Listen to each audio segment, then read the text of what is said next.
10 alien sightings. Have we been visited? Are we alone in the universe? That is the $1,000,000 question. A lot of people would agree that we are not alone, but unsure if we've actually been visited. With all the reports coming out about UFOs and how the US government has in possession alien spacecraft, I for one believe that we are not alone in this huge, infinite universe. Here are the top 10 alien sightings, and are, of course, also most well known. Number 10, UFOs over the White House.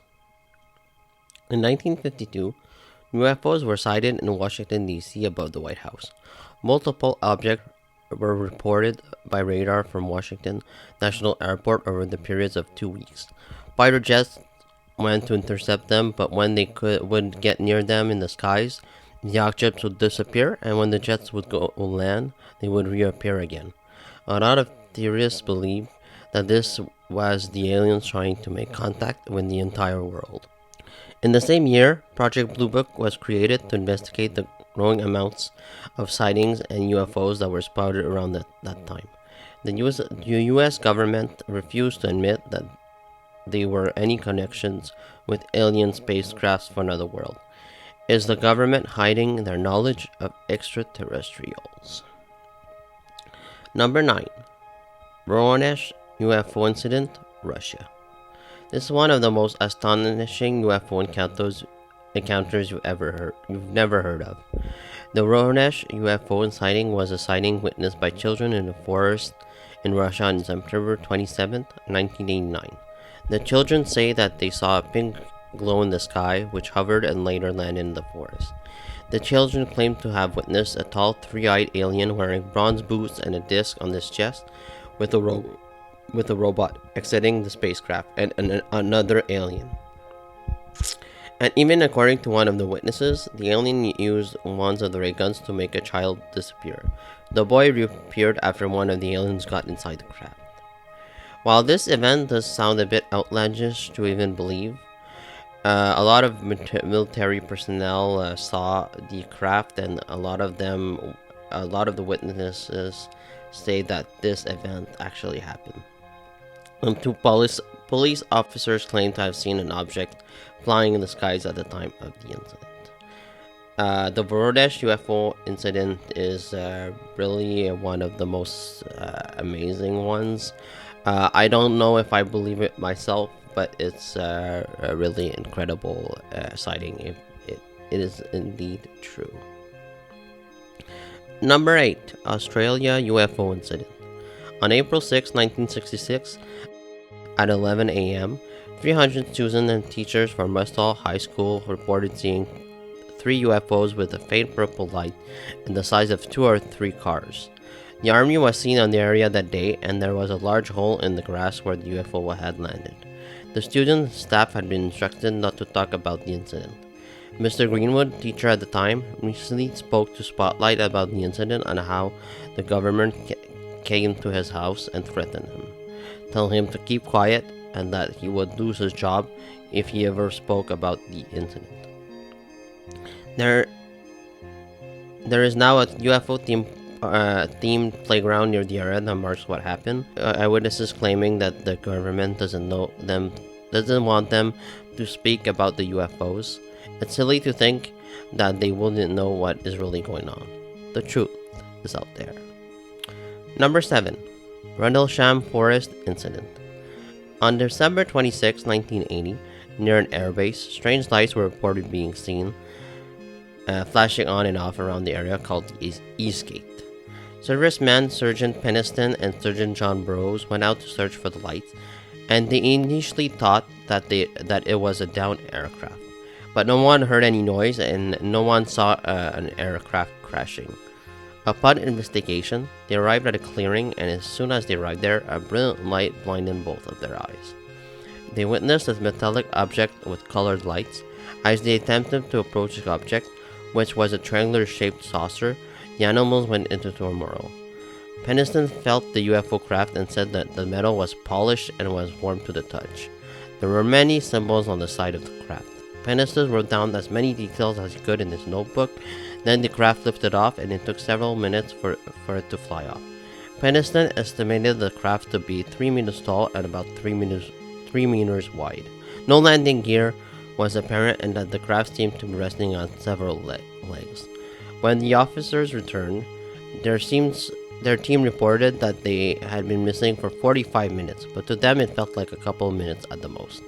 They both encountered missing time from the experience, and it is said that the UFO came back actually a few days later, and then they also reported the missing time, and a few of them actually got sick because of their encounter with the UFOs.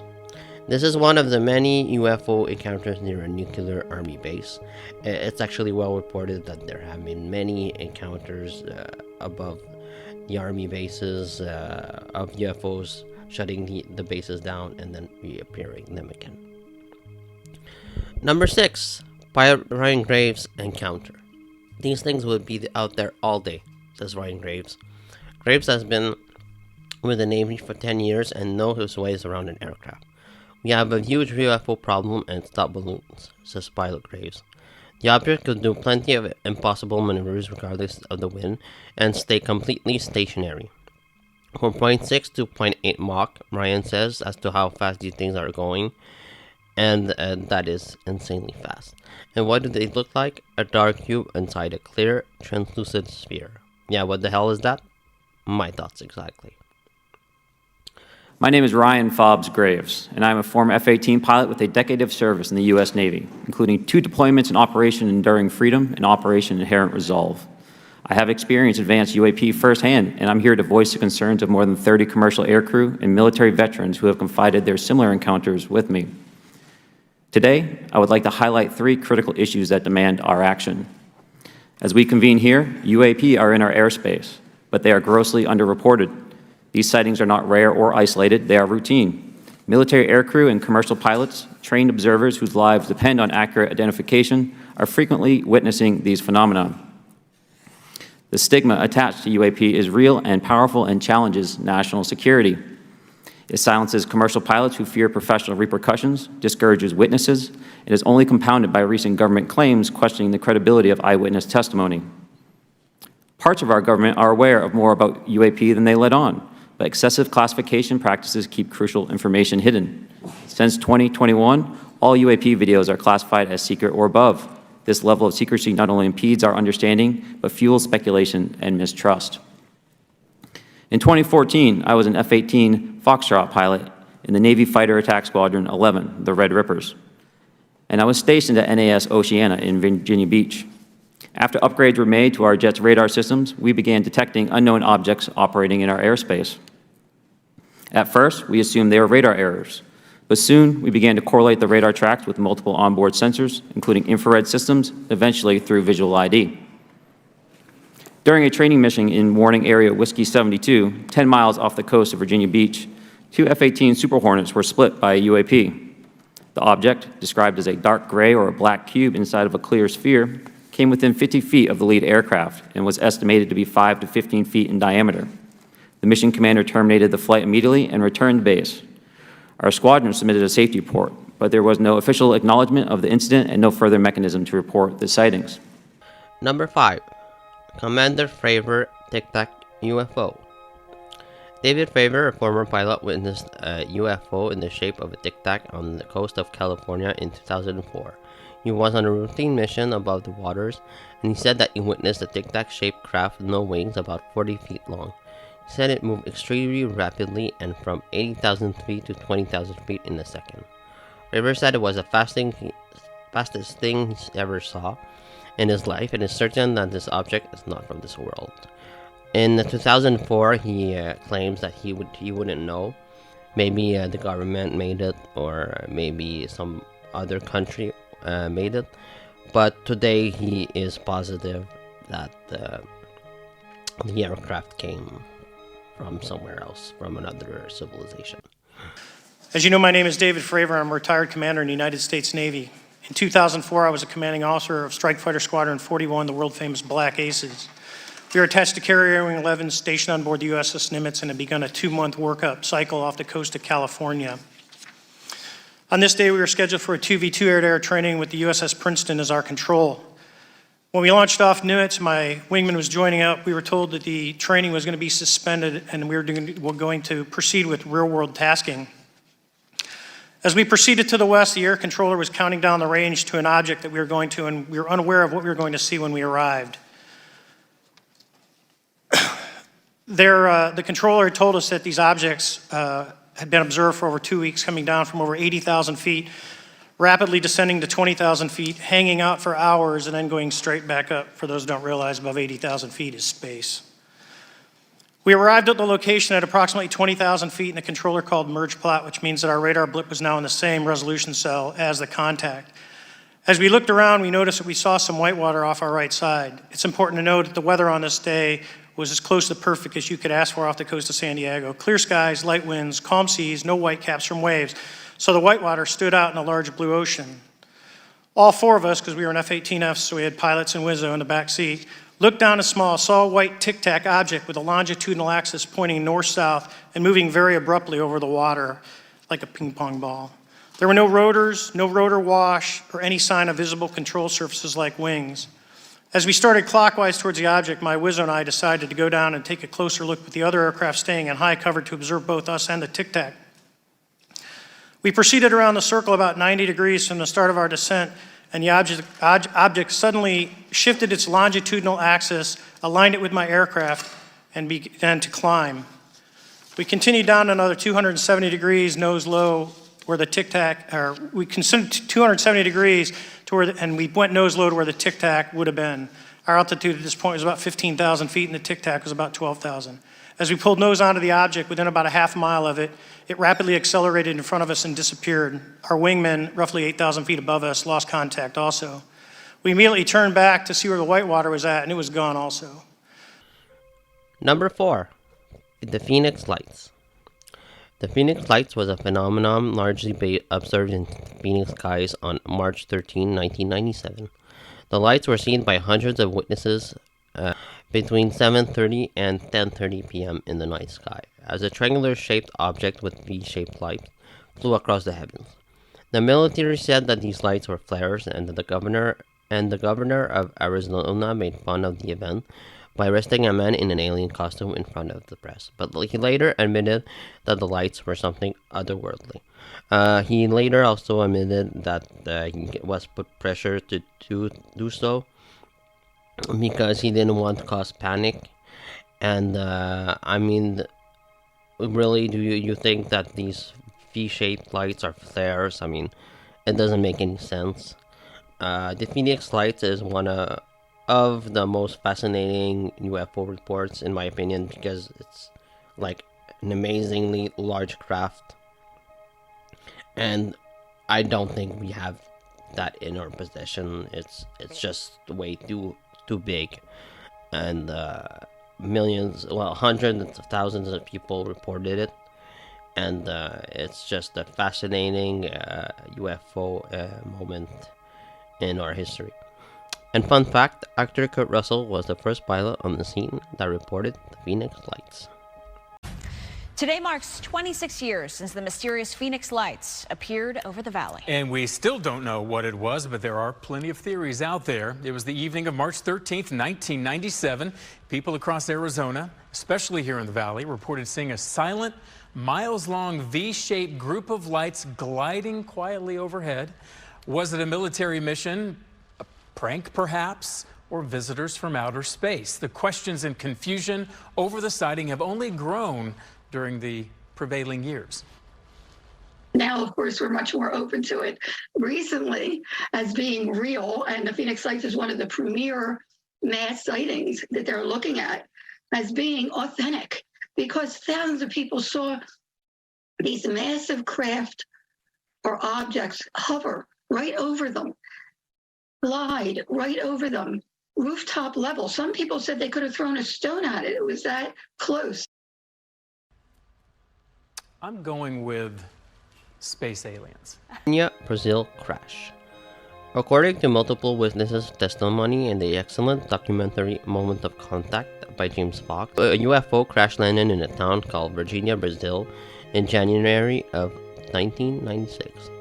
While there are no videos or pictures other than the drawings of the so-called beings that escaped following the crash, many witnesses, including 3 young women, claim to have seen the creature begging for help in broad daylight. James Fox also takes a man who witnessed the crash firsthand in 1996 to the crash site, and if this gentleman isn't telling the truth about what he saw, then give this man an award. Fox even interviews the mayor of Virginia and asks him if he believes a UFO really crashed in the town in 1996, to which he replies, absolutely. There are also many white eyewitnesses claiming that the beings were moved to separate locations, one of which a hospital, and James Fox also goes to interviews a lot of witnesses that perhaps one of them actually moved the alien around, and some of them even touched the alien and then got sick afterwards. The hospital, there are claims that when they brought the creature in, the stench remained there for several weeks, and they could not get the stench out. There are many witnesses that there were aliens in Virginia that day. I mean, unless they're all crazy and all liars, I mean, which is improbable, I think you can safely say that this is when we got a crash UFO, when the government came in, because the government did indeed came into Virginia, Brazil, and they recovered the crashed UFO. So I can positively say that the Virginia, Brazil crash is one of the crashes where the government came in and actually claimed one of the UFOs. Now, if this is all true, that means, without a doubt, that there are other life forms out there in the universe. I think the Virginia, Brazil case is one of the most fascinating and one of the most interesting cases that we've ever had.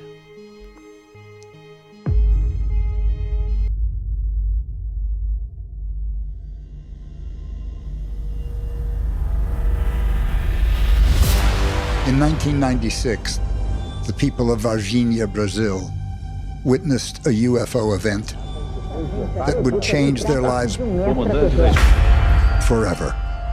Só que ele planava, ia perdendo lentamente a altitude e ia caminhando. Call it another Roswell, if you will. It is a crashed vehicle that had beings on board. Mas que eles não poderiam admitir a verdade, a população ia entrar em colapso. Nada temos a esconder. Finally, the facts will be revealed.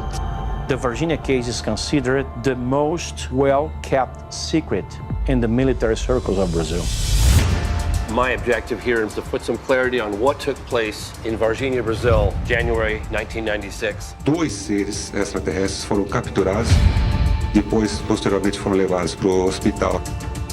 The witnesses are some of the most compelling testimony I've ever heard. Meu nome é Carlos de Souza. Meu nome é Cátia Xavier. Meu nome é Liliane Silva. Meu nome é Valquíria Silva. Em 1996, eu vi uma criatura estranha ali.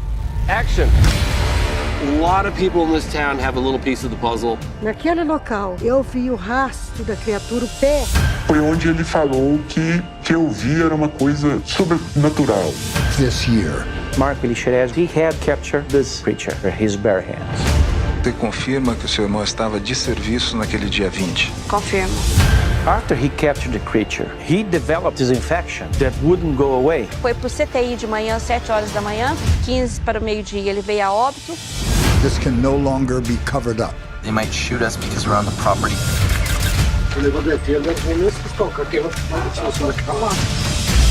This can't be denied. Bateram na porta e aí eles falaram pra mim. Ficar quieto, se qualquer ia sofrer uma punição muito severa. This was proof. We pull this off. It'll be the most compelling testimony revealed. Of contact. Aqui, ó. Foi aqui. This is a level of confirmation that only a handful of people on this planet have.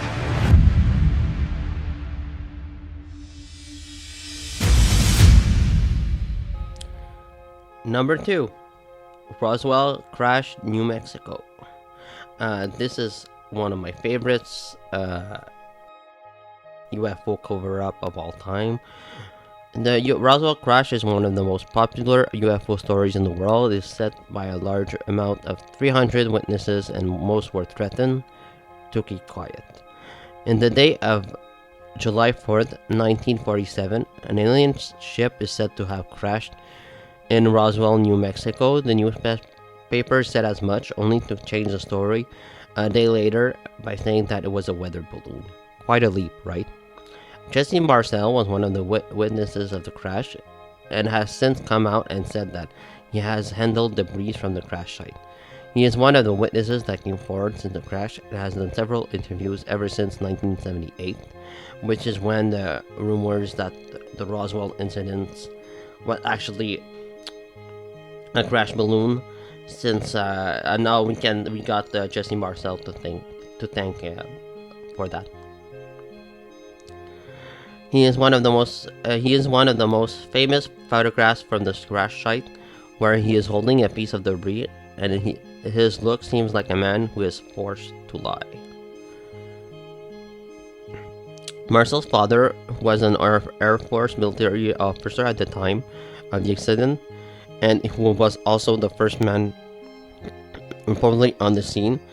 His father had brought some wreckage, some pieces of the wreckage of the crashed UFO, and saw that they both saw that the metal couldn't be bent, destroyed, or burned. Marcel died at the age of 79 in 1986, and the Roswell incident is regarded as one of the most famous cover-ups of all time.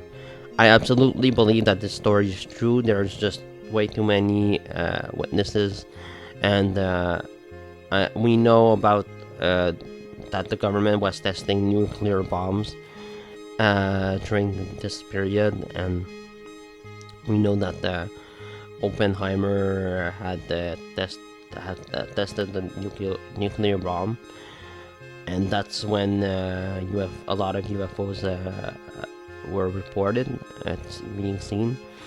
So Roswell, New Mexico is, I believe, definitely true. In my mind, there's no doubt about it. Some witnesses even say that there were 2 crash sites where more alien bodies were discovered. That's right, alien bodies.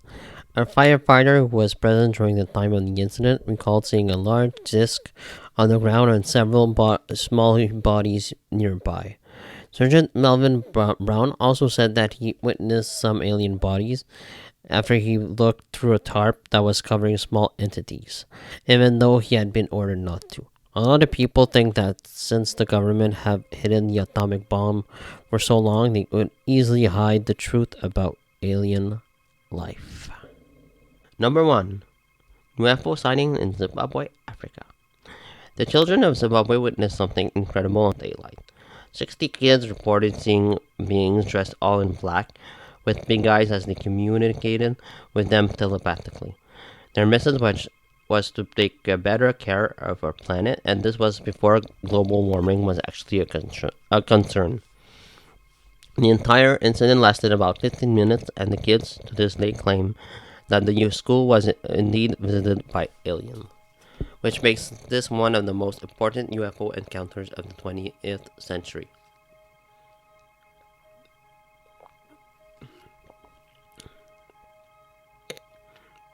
The recent Netflix documentary released called Encounters features an entire episode dedicated to this important UFO moment in history. UFO sighting in Zimbabwe, Africa, to me is absolute proof that we are not alone. I just don't see I just don't feel like these kids are lying. They seem sure of themselves. They've done multiple interviews. They're absolutely credible. And I mean, how could they come up with this lie so big? It just doesn't make any sense. And even psychiatrist John Mack, who is famous for investigating abductions, came into the scene and interviewed a bunch of the kids, and none of them seem to be lying. They seem sure, and they some of them also seem like they're terrified. And I mean, the Zimbabwe Africa event is probably the most significant event in history today. It cannot go unresearched, cannot go unsaid that this UFO incident is extremely important. So and this is my list. I hope you enjoyed it, and let me know what is your favorite in the alien encounter or UFO encounter down in the comments below. See you next time. Bye. We were playing down over there on the log. Yeah? And then we saw something shiny, so we all ran down over there. And it was in the early morning? It was at break time. Yeah? And then we saw something shiny. And we saw two people. They were in tight black suit. And they had big eyes. And we didn't actually see their nose, but it was quite small. And their mouth was quite small as well. One of them was running in slow motion up across the ship, and the other one was standing beside the ship. Yeah, you made a drawing, huh? It looked like this? No, yeah, something like that. I couldn't see the eyes or the nose or the mouth. It was just blank, like a piece of paper. Mm-hmm. Well, when they came, I thought they were crazy. Was this the first thing you thought? I thought they were crazy just coming to our school doing nothing. And all I saw was something like silver coming down, and I said, what must that be? And everybody's crowding it. I must go crowd too. And then I went and I started crowding, and then more people came and more. And then I said, hey, I can't see anymore. Come on, somebody, I'm short. Come on. And then I went to the front, and I started seeing more of them, and then I just ran away. The day before the spaceship came, my friends and I were sitting in the playground, and one of my friends, her name Emily, she looked up into the sky and she said, oh, there's a UFO. She said, and I looked at it and she said, no, just kidding, it's an airplane. And we looked up and I thought to myself, that can't be an airplane because it was very shiny. It looked kind of like a cigarette, you know? It was a long thing, and then on the end it was all shiny. And so I said, maybe it is a UFO. So we were all kind of like getting scared now. And then the day that it happened, then we started thinking, yeah, there must have been a UFO in the sky. Because my brother also saw it, but he's left the school now.